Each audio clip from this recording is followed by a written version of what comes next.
woman had just gotten back from walking her dog.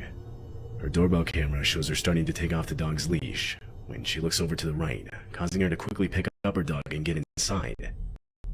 Immediately, we find out why. A man comes into frame and walks right up to the front door. He tries the handle, but she managed to lock it just in time. The man then starts putting on gloves, and she also mentioned how he was carrying zip ties. He looks into the house and tries the door handle multiple more times within the next few minutes.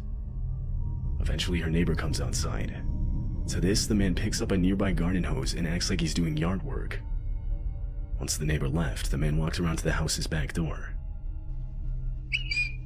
Camera recording.